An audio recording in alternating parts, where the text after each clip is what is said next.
So hello everyone, welcome back. I hope कि आप सभी लोग बहुत अच्छे होंगे। स्टार्ट करते हैं आज हम लोग अपने मोल कंसेप्ट का लेक्चर नंबर 3, जिसके अंदर मैं आप लोगों को करवाने वाला हूँ mole concept on fundamental particles of atom. Mole concept on electrons, protons and neutrons यहाँ पर हम डिस्कस करने वाले हैं। It is the very first topic of our mole concept. ठीक है, स्टार्ट करते हैं बेटा। तो इलेक्ट्रॉन, प्रोटॉन और न्यूट्रॉन पर मोल कंसेप्ट अगर हमें करना है, डिस्कस करना है, तो सबसे पहली चीज जो हमें पता होनी चाहिए बेटा, वो क्या पता होनी चाहिए कि what is the charge of electron, proton and neutron, what are the masses of electron, proton and neutron। तो देखिएगा आपके सामने ये मैंने एक टेबल बनाई हुई है। ठीक है, तो सबसे पहला फंडामेंटल पार्टिकल क्या आता है बेटा हमारे पास? सबसे पहला फंडामेंटल पार्टिकल आता है इलेक्ट्रॉन। इलेक्ट्रॉन की अगर बात की जाए बेटा, तो सिंबल इलेक्ट्रॉन का ये होता है, this is the symbol of electron. अब इस सिंबल का मतलब क्या है, ये मतलब समझते हैं। देखिएगा ई के नीचे जो -1 लिखा है बेटा, ये किसको रिप्रेजेंट करता है? ये चार्ज को रिप्रेजेंट करता है। किसको रिप्रेजेंट करता है? चार्ज को रिप्रेजेंट करता है। ठीक है, इट मींस इसका मतलब ये हुआ कि electron is having 1 unit of negative charge. Electron के ऊपर 1 यूनिट ऑफ नेगेटिव चार्ज है। ठीक है, तो electron is having 1 unit of negative charge. और वैल्यू अगर कोई मुझसे पूछे बेटा, तो वैल्यू कितनी होती है इलेक्ट्रॉन के चार्ज की? 1.6 × 10⁻⁹ coulomb. This is the value of charge on electron. आप इसको, इस वैल्यू को एक नाम और देते हैं बेटा, this value is also known as electronic charge. इस वैल्यू को क्या बोला जाता है बेटा? इलेक्ट्रॉनिक चार्ज बोला जाता है। ठीक है, what is this coulomb? This coulomb is the SI unit of charge. Charge की एसआई यूनिट कूलम होती है बेटा। और नीचे आप देखिएगा, यहाँ पर मैंने एक यूनिट लिखी है, एक वैल्यू लिखी है 4.8 × 10⁻⁻10 ESU। What is this ESU?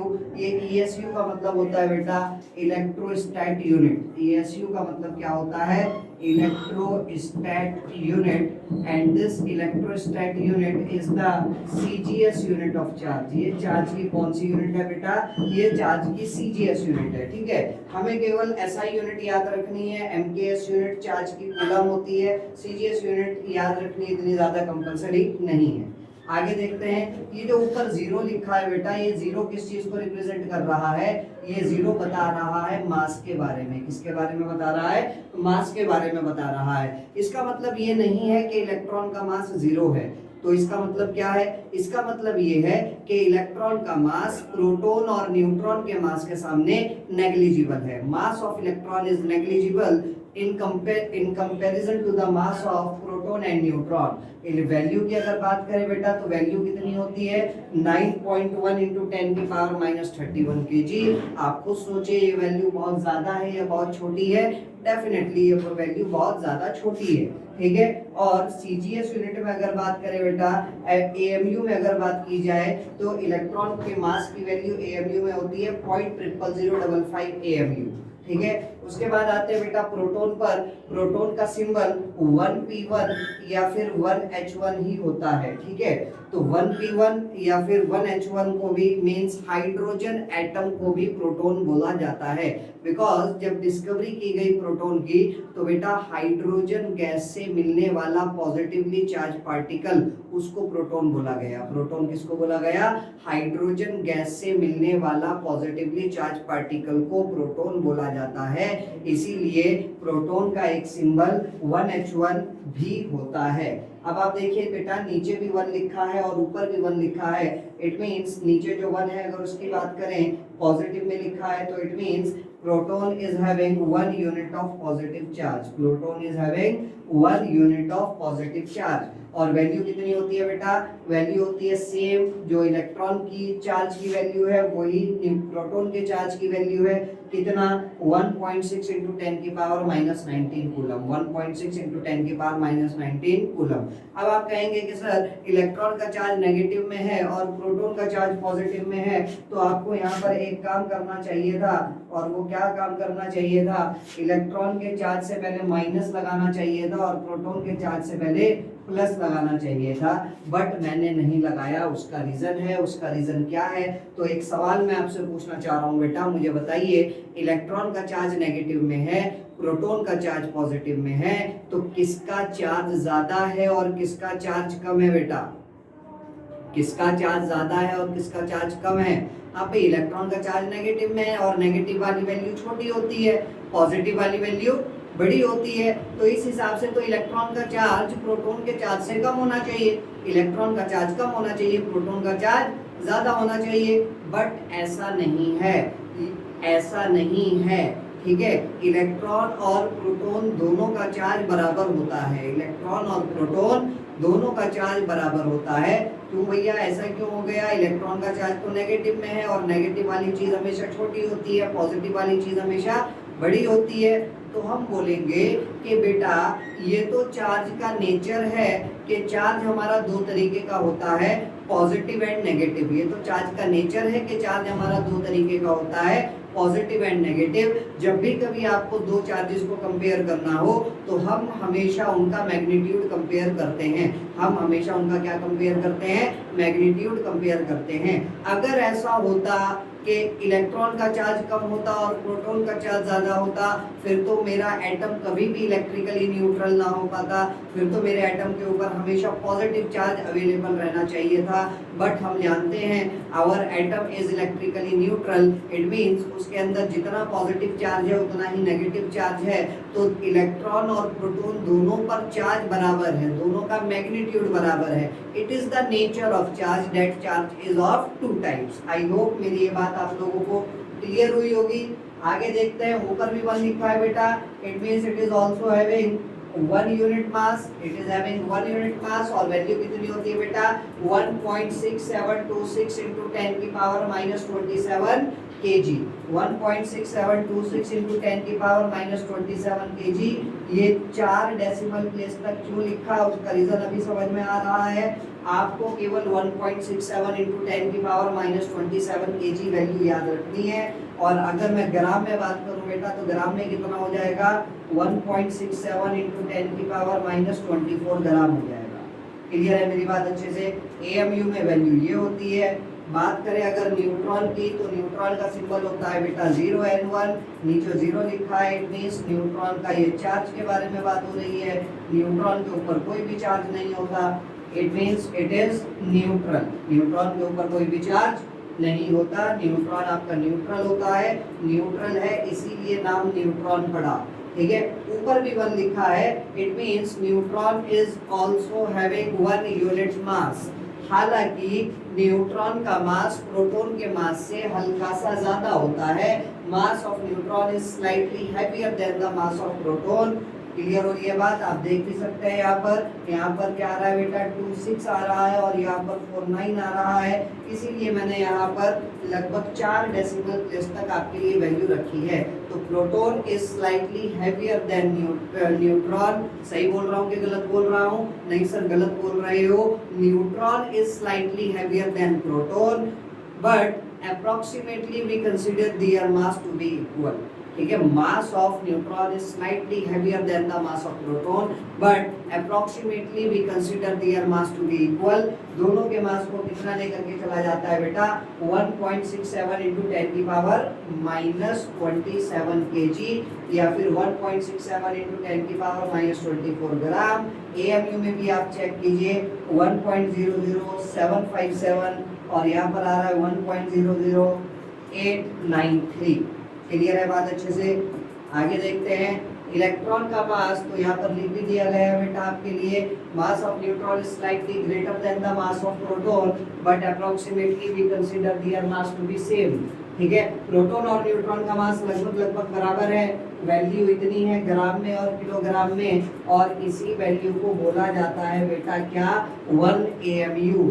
इसी वैल्यू को, इस गलती सी वैल्यू को अगर कोई आपसे पूछे प्रोटॉन और न्यूट्रॉन का मास बताइए तो बार बार इतना बड़ा बोलना 1.67 into 10 की पावर -27 kg, 1.67 into 10 की पावर -24 kg, बार बार इतना बड़ा बोलने में बेटा सच में मुंह दुखता है। तो इसीलिए साइंटिस्ट लोगों ने बोला कि इतनी बड़ी वैल्यू ताकि हमें बार बार ना बोलनी पड़े, इसीलिए इस वैल्यू को हम आज से 1 AMU बोलेंगे। क्या बोलेंगे?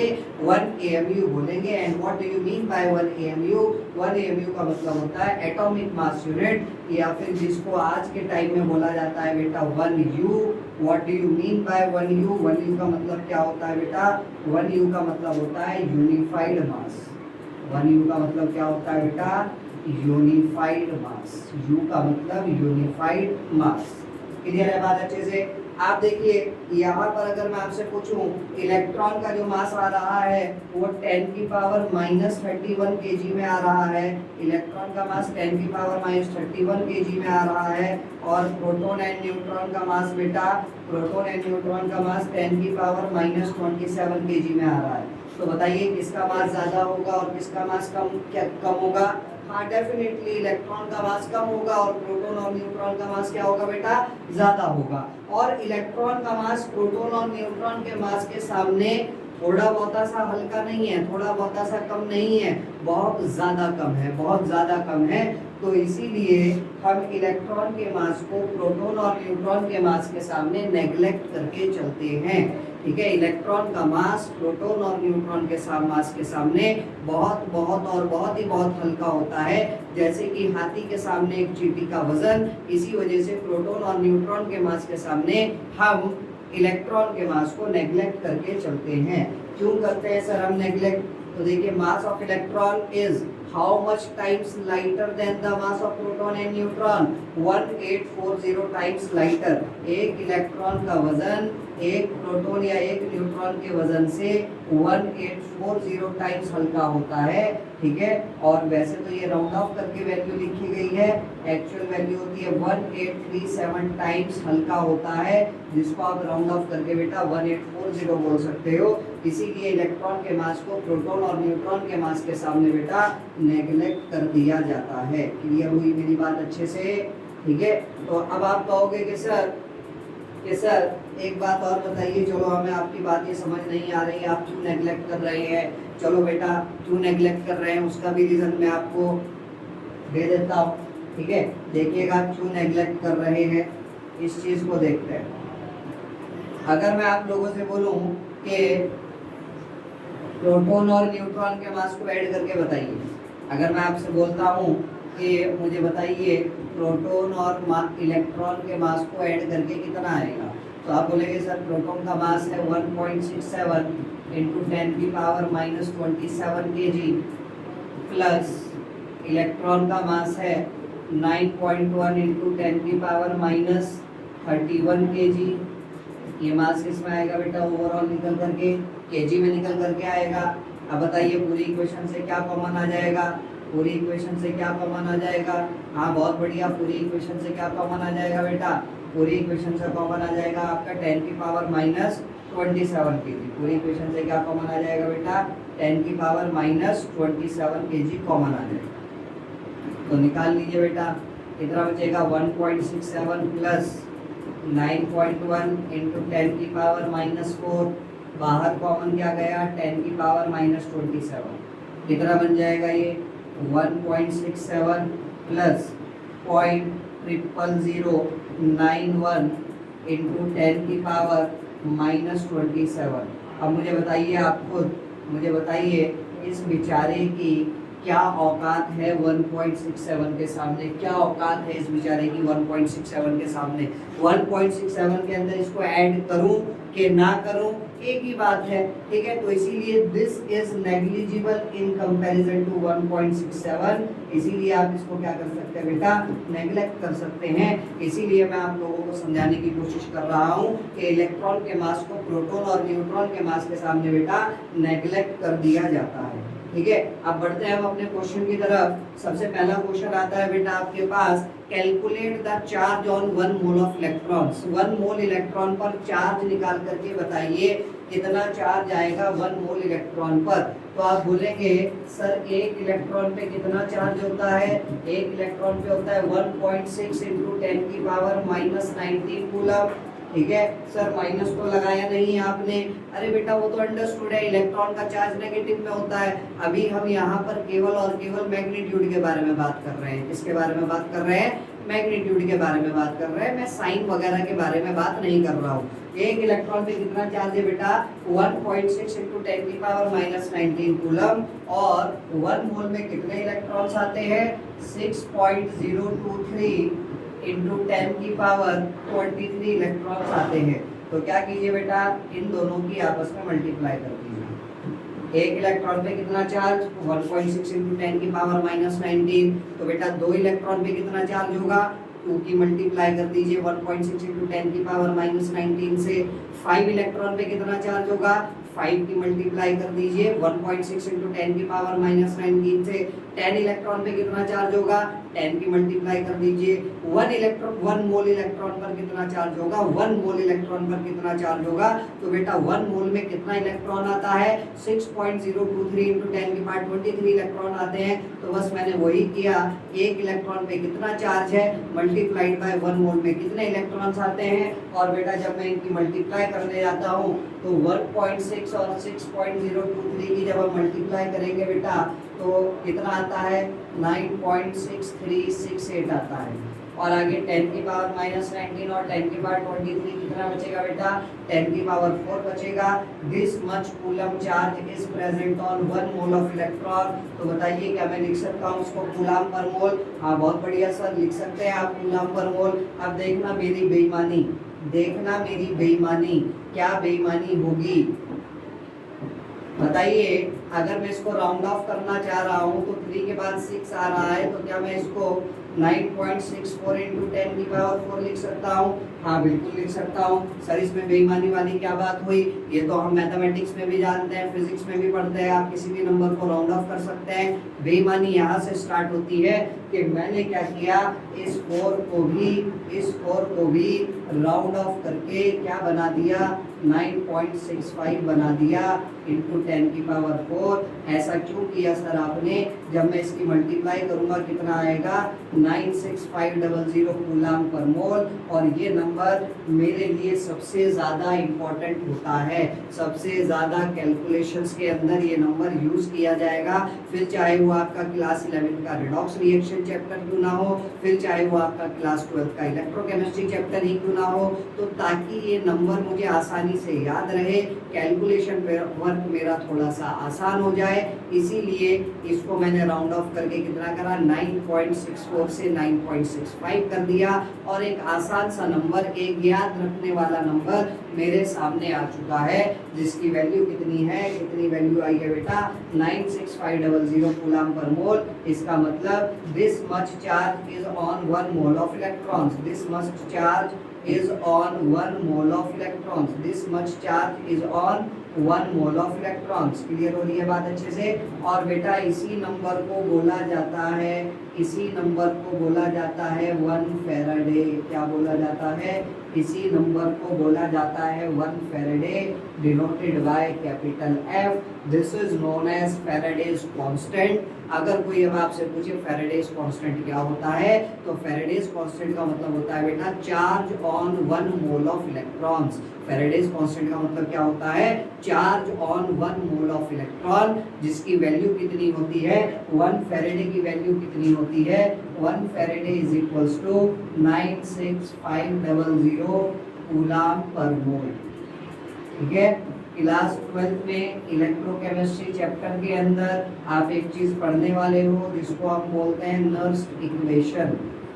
क्या बोलते हैं नर्स्ट इक्वेशन। सबसे ज्यादा सवाल, सबसे ज्यादा इम्पोर्टेंट टॉपिक क्लास 12 के इलेक्ट्रोकेमिस्ट्री से नर्स्ट इक्वेशन होता है। कोई भी साल ऐसा नहीं गुजरा आज तक कि यहाँ से सवाल ना आया हो।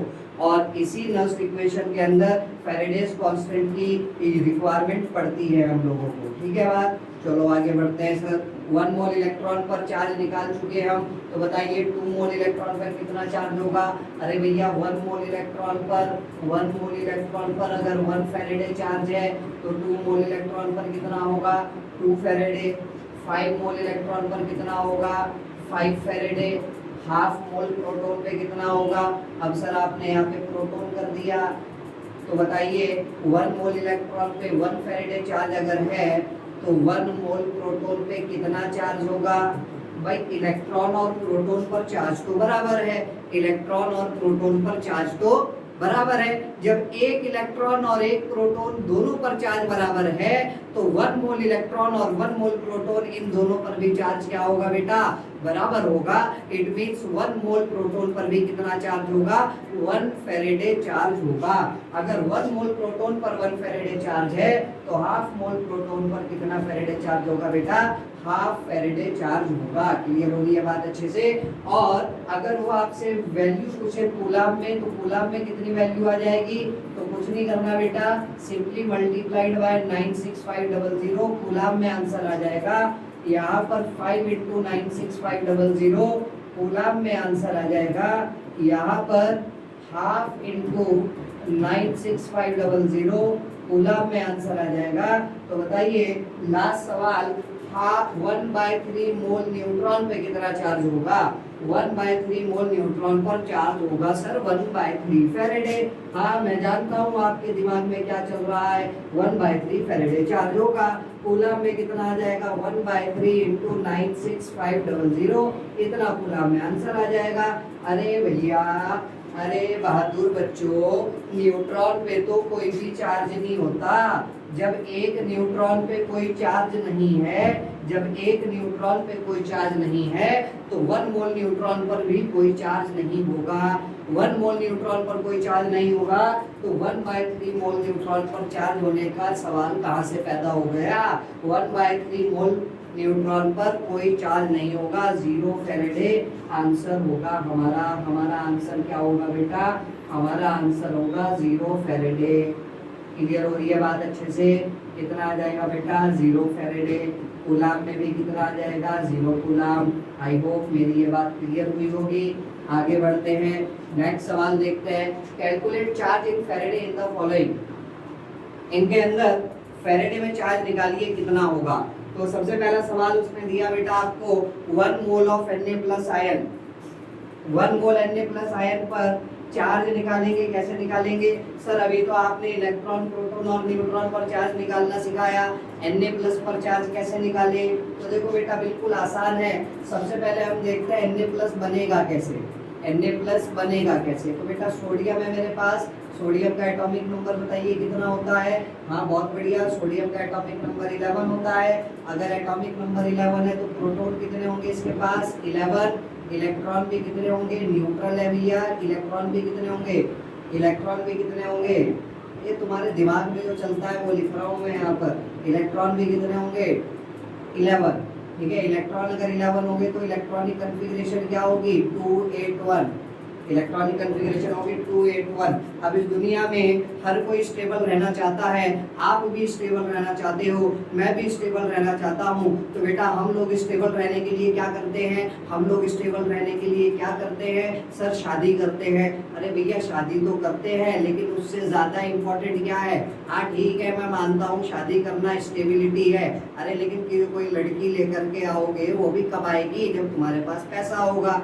भाई पैसा नहीं होगा तो कौन सा बाप अपनी लड़की दे देगा आपको। समझ आ रही है बात, पैसा सबसे ज्यादा इम्पोर्टेंट है भैया, पैसा सबसे ज्यादा इम्पोर्टेंट है। तो स्टेबल रहने का मतलब क्या है हमारे लिए, फाइनेंशियली स्टेबल होना।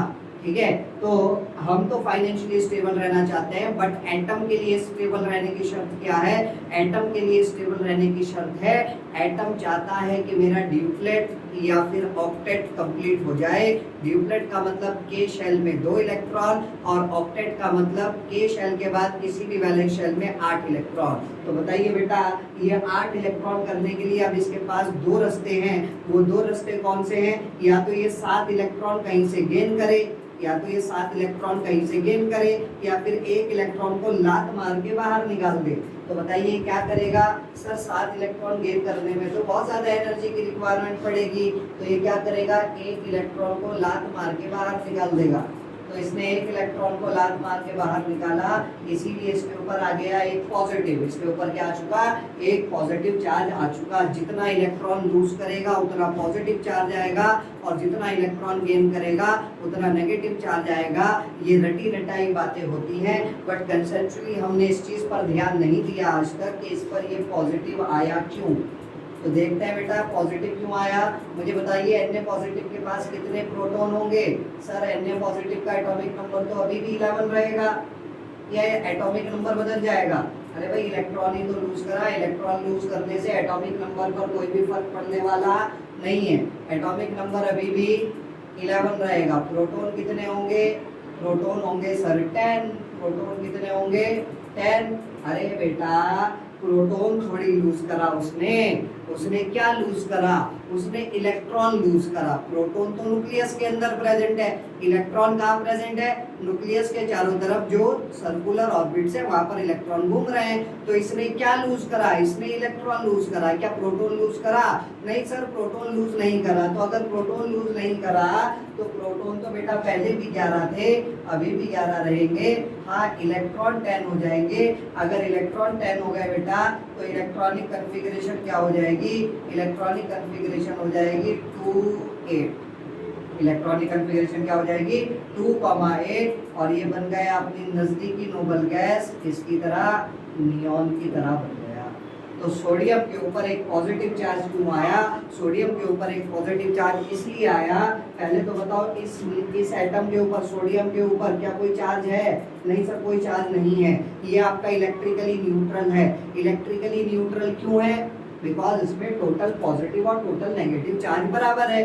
एक प्रोटॉन पे 1 यूनिट ऑफ पॉजिटिव चार्ज, एक इलेक्ट्रॉन पे 1 यूनिट ऑफ नेगेटिव चार्ज। तो इसके पास 11 यूनिट पॉजिटिव चार्ज का है, इसके पास 11 यूनिट ही नेगेटिव चार्ज का है। 11 पॉजिटिव 11 नेगेटिव को शहीद कर देंगे, कुछ भी जिंदा नहीं बचेगा। इधर आ जाओ, इसके पास 10 नेगेटिव है 11 पॉजिटिव है, तो 10 नेगेटिव 10 पॉजिटिव को शहीद कर देंगे और एक पॉजिटिव जिंदा बचेगा। इसीलिए सोडियम के ऊपर एक पॉजिटिव दिखाया, सोडियम के ऊपर क्या दिखाया, एक पॉजिटिव दिखाया। क्लियर हो रही है मेरी बात अच्छे से। इसके अंदर से एक इलेक्ट्रॉन बाहर निकल करके गया, एक इलेक्ट्रॉन कम हो गया, तो 10 नेगेटिव ने 10 पॉजिटिव को शहीद करा, एक पॉजिटिव जिंदा बचा रह जाएगा।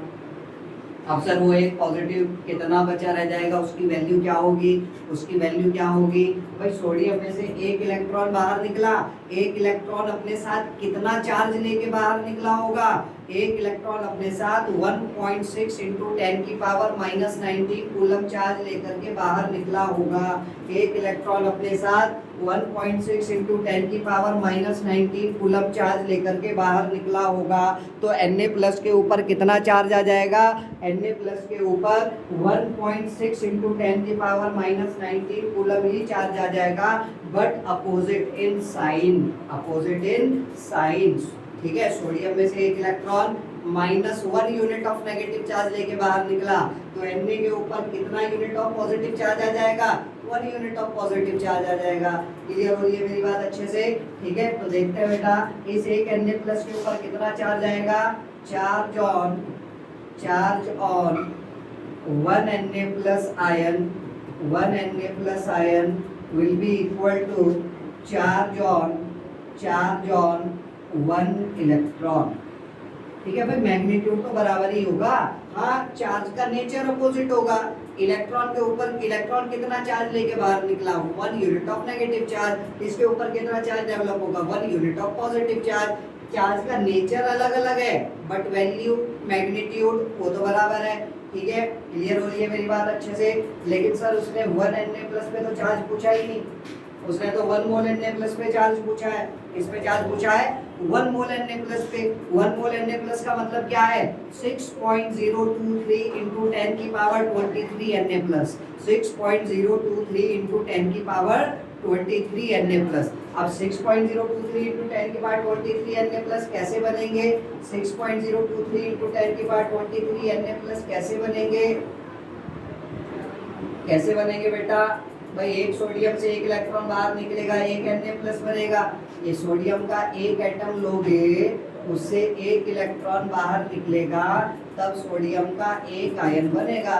अगर मैं सोडियम का 1 मोल आयन बनाना चाह रहा हूँ, 6.023 इंटू 10 की पावर 23 आयन बनाना चाह रहा हूँ, तो मुझे सोडियम एटम भी कितना लेकर के चलना पड़ेगा बेटा, 6.023 इंटू 10 की पावर 23 Na एटम लेकर के चलने पड़ेंगे। एक सोडियम से एक इलेक्ट्रॉन बाहर निकला, तो 6.023 इंटू 10 की पावर 23 से कितना इलेक्ट्रॉन बाहर निकलेगा, सर इससे भी 6.023 इंटू 10 की पावर 23 इलेक्ट्रॉन बाहर निकलेगा, मतलब 1 मोल इलेक्ट्रॉन बाहर निकलेगा, तब जाकर के 1 mole of Na plus ion बनेगा। तब जाकर के क्या बनेगा बेटा, 1 mole of Na plus ion बनेगा। ठीक है, तो इस 1 mole of Na plus ion पे कितना चार्ज होगा, इस 1 mole of Na plus ion पे कितना चार्ज होगा, जितना चार्ज 1 मोल इलेक्ट्रॉन पर होगा, जितना चार्ज 1 मोल इलेक्ट्रॉन पर होगा। और 1 मोल इलेक्ट्रॉन पर कितना चार्ज है? तो charge on 1 mole, charge on 1 mole Na plus ion will be equal to charge on 1 mole of electrons. और 1 मोल इलेक्ट्रॉन पे कितना चार्ज निकाला अभी? हाँ बहुत बढ़िया, 1 फेरेडे चार्ज निकाला। तो 1 मोल Na प्लस आयन पे कितना चार्ज आ गया? 1 फेरेडे चार्ज आ गया। क्लियर हो रही है बेटा मेरी बात अच्छे से? बोलो बेटा हिंदी से। ठीक है, चलो आगे बढ़ते हैं। नेक्स्ट सवाल देखिए, 1 मोल Mg2 प्लस पे कितना चार्ज होगा? 1 मोल Mg2 प्लस पे कितना चार्ज होगा? तो पहले बताइए मुझे सोच करके। Mg2 प्लस बन रहा है तो इसका मतलब क्या है, कैसे बनेगा? What is the atomic number of magnesium? What is the atomic number of magnesium? Magnesium का एटॉमिक नंबर होता है सर 12। मैग्नीशियम का एटॉमिक नंबर अगर 12 है तो इट मींस उसके पास 12 प्रोटॉन है, 12 इलेक्ट्रॉन है। अगर उसके पास 12 इलेक्ट्रॉन है तो इलेक्ट्रॉनिक कन्फिग्रेशन कितनी हो जाएगी? इलेक्ट्रॉनिक कन्फिग्रेशन हो जाएगी 282। वो अपना ऑक्टेट पूरा करने के लिए कितने इलेक्ट्रॉन लूज करेगा? सर 2 इलेक्ट्रॉन लूज करेगा। इट मींस एक मैग्नीशियम कितने इलेक्ट्रॉन लूज करता है? एक मैग्नीशियम 2 इलेक्ट्रॉन लूज करता है। एक मैग्नीशियम कितने इलेक्ट्रॉन लूज करता है? 2 इलेक्ट्रॉन लूज करता है। ठीक है, तो 1 मोल मैग्नीशियम कितने मोल इलेक्ट्रॉन लूज करेगा बेटा? 2 मोल इलेक्ट्रॉन लूज करेगा। ठीक है, एक मैग्नीशियम 2 इलेक्ट्रॉन अगर लूज कर रहा है तो 6.023 इंटू 10 की पावर 23 मैग्नीशियम एटम कितना इलेक्ट्रॉन लूज करेगा बेटा? 2 इंटू 6.023 इंटू 10 की पावर 23 इलेक्ट्रॉन लूज करेगा। मतलब 1 मोल मैग्नीशियम 2 मोल इलेक्ट्रॉन लूज करेगा। करेगा कि नहीं करेगा? तब जा करके 1 मोल Mg2 प्लस बनेगा।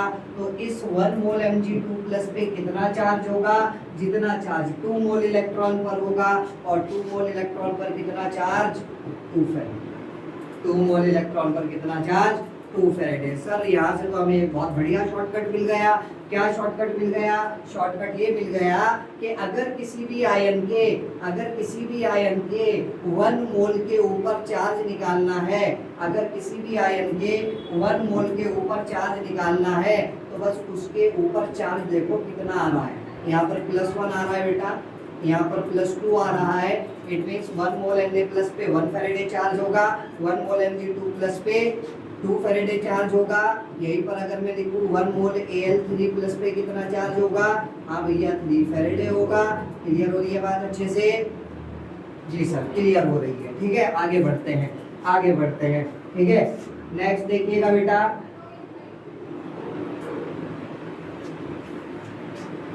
तो 0.2 मोल Mg2 प्लस पे कितना चार्ज होगा? 0.2 मोल Mg2 प्लस पे कितना चार्ज होगा? तो उससे पहले जो फॉर्मूला हमारा बना वो मैं लिख देता हूँ यहाँ पर। तो क्या फॉर्मूला हम लोगों ने देखा बेटा? Golden formula. अगर किसी भी आयन के 1 मोल के ऊपर चार्ज निकालना है, charge on 1 mole of any ion is equal to charge on the ion. Charge on 1 mole of any ion is equals to charge on the ion. Charge on 1 mole of any ion is equals to charge on the ion.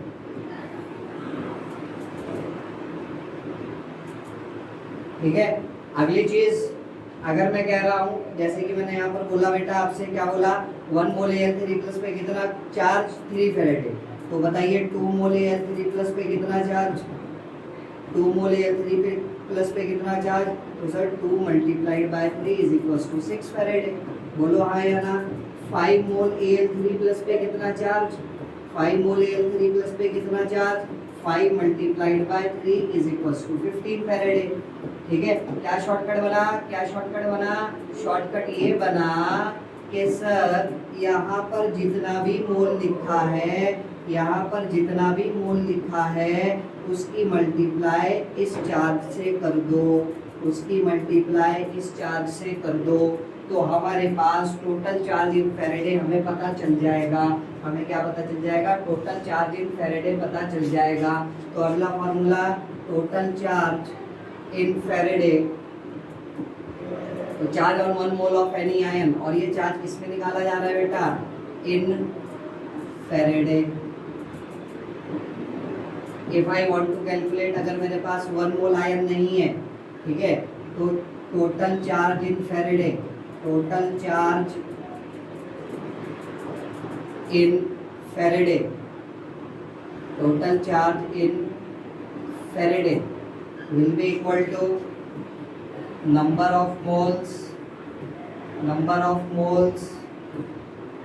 multiplied by charge on the ion, number of moles multiplied by charge on the ion।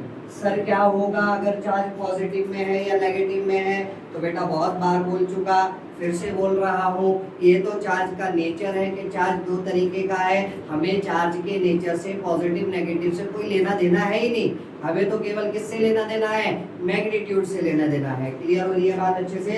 अगला सवाल देखिए, 0.2 मोल Mg2+ पे कितना charge होगा, तो 0.2 की multiply 2 से कर दीजिए, 0.2 multiplied by 2 is equals to 0.4 Faraday.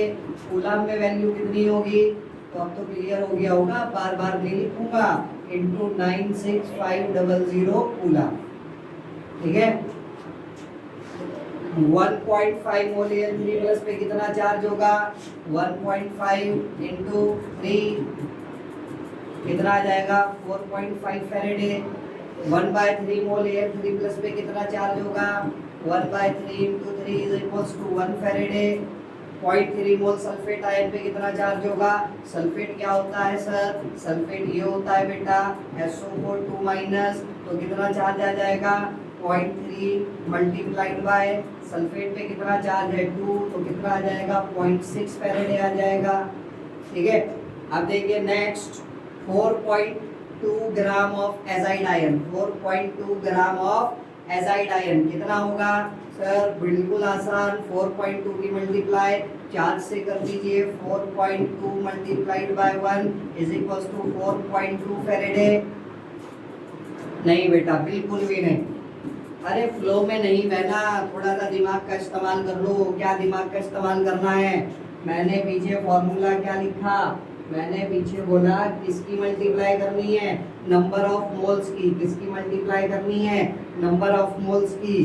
तो प्यारे बच्चों बताओ क्या ये नंबर ऑफ मोल्स है, क्या ये नंबर ऑफ मोल्स है, नहीं सर ये तो ग्राम है, ये तो वजन दिया हुआ है। तो ऐसी मूर्खता वाली बातें क्यों करते हो, ऐसी मूर्खता वाली बातें क्यों करते हो।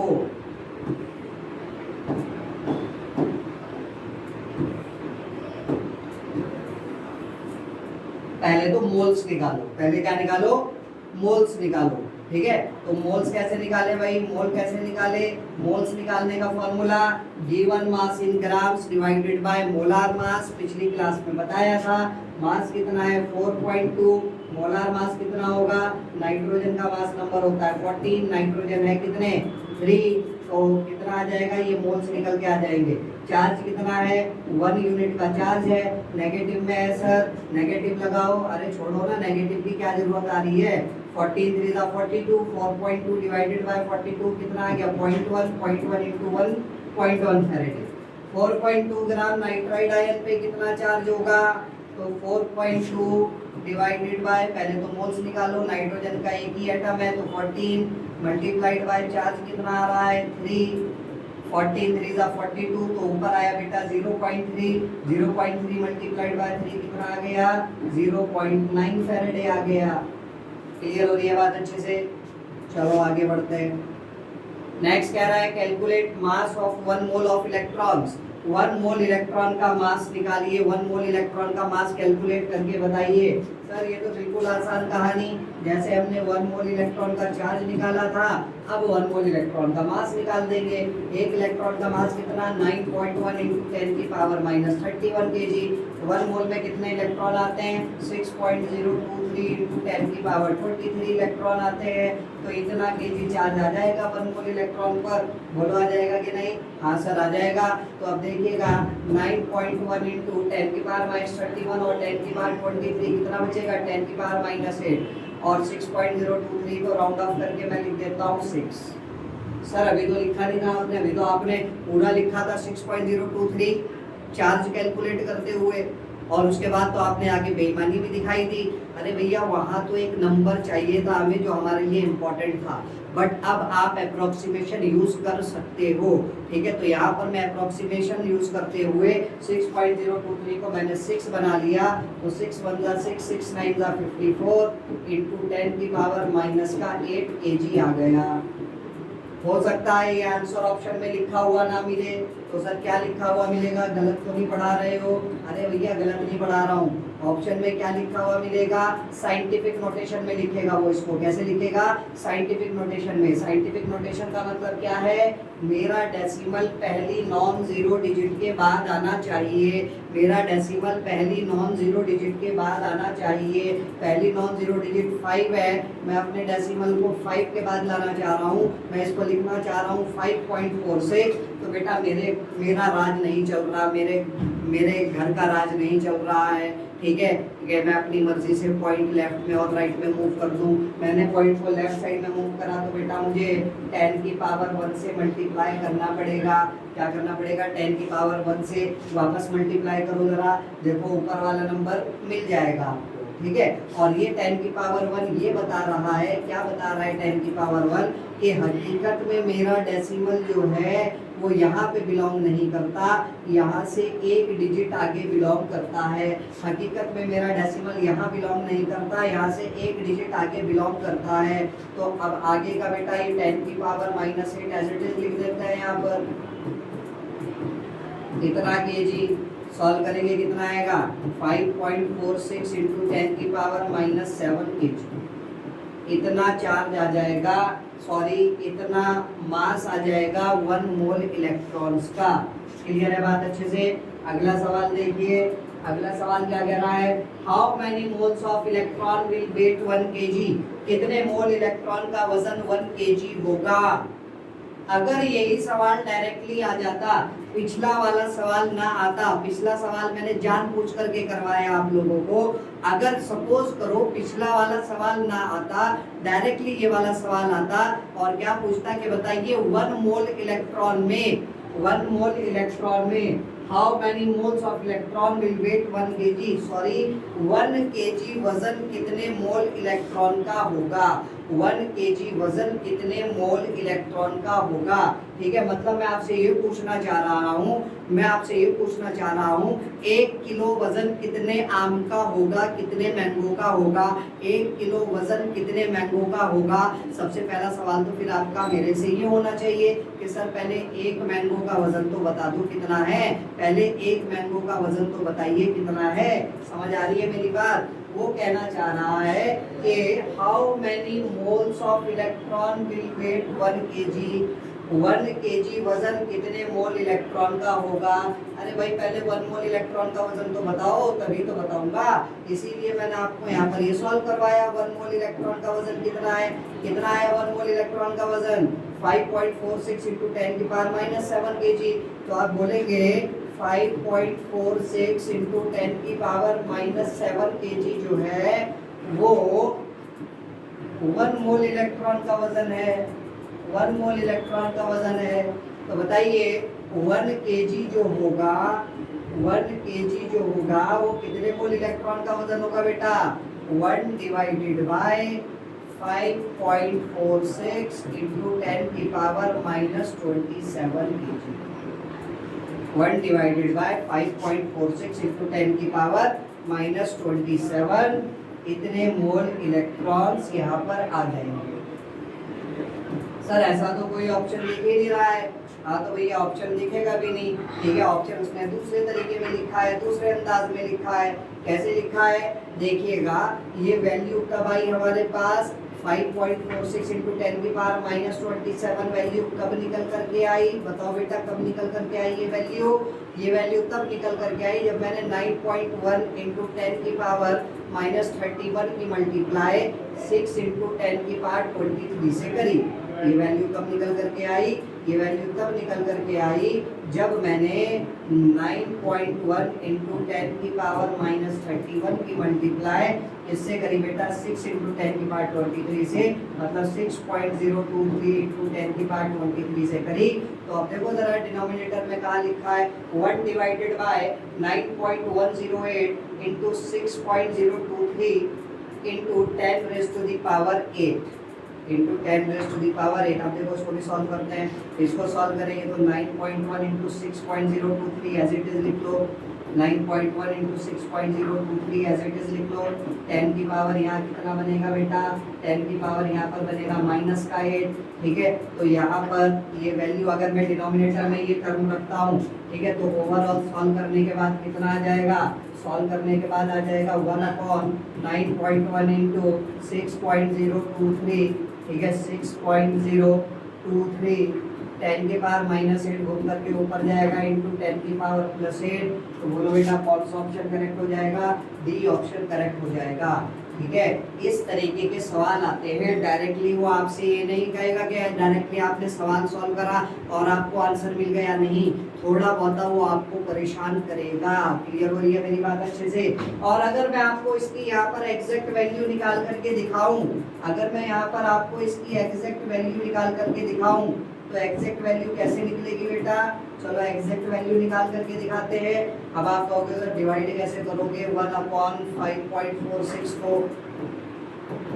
1/5.46 को, आप तो बहादुर बच्चे हो, महान बच्चे हो, कैलकुलेटर लेकर के बैठोगे पूरा पूरा सॉल्व करोगे, या फिर अगर कैलकुलेटर नहीं है तो 5 से 10 मिनट इसी पे आप वेस्ट कर दोगे, टाइम खोटी करोगे।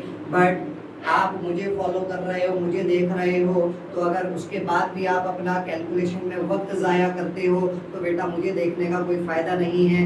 मैं आपका यहाँ पर टाइम सेव करवाना चाह रहा हूँ, बड़ी बड़ी कैलकुलेशन को शॉर्टकट में सॉल्व करवाना चाह रहा हूँ। तो देखो बेटा शॉर्टकट में कैसे सॉल्व करेंगे, तो एक काम कर लेते हैं सर, 5.46 जो है इसको अगर मैं राउंड ऑफ करूँ तो यहाँ पर कितना आएगा, यहाँ पर कितना आएगा, मैं इसको कर सकता हूँ, मैं इसको क्या कर सकता हूँ, 5.55 कर सकता हूँ, बोलो कर सकता हूँ कि नहीं, हाँ सर 5.55 कर सकते हो।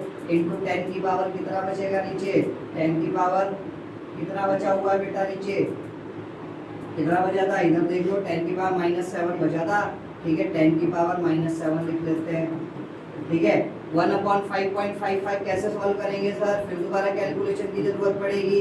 अरे इस 5.5 को भी गोली मारो, 1/5 इंटू 10 की पावर -7 ऊपर गए 10 की पावर +7, 1/5 सॉल्व करोगे कितना आएगा, 0.2 इंटू 10 की पावर -7 कितना आ जाएगा, ये सॉल्व करेंगे तो कितना आ जाएगा, सॉरी -7 नहीं +7 कितना आ जाएगा, ये सॉल्व करेंगे तो 2 इंटू 10 की पावर 6।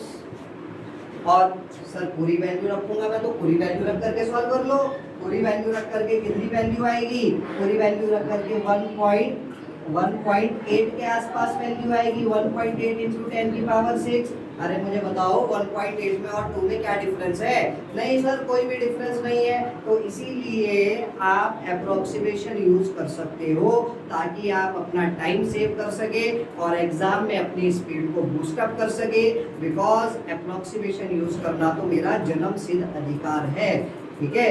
चलो एक बेईमानी और सिखाता हूँ, बहुत बढ़िया सी एक बेईमानी और सिखाता हूँ।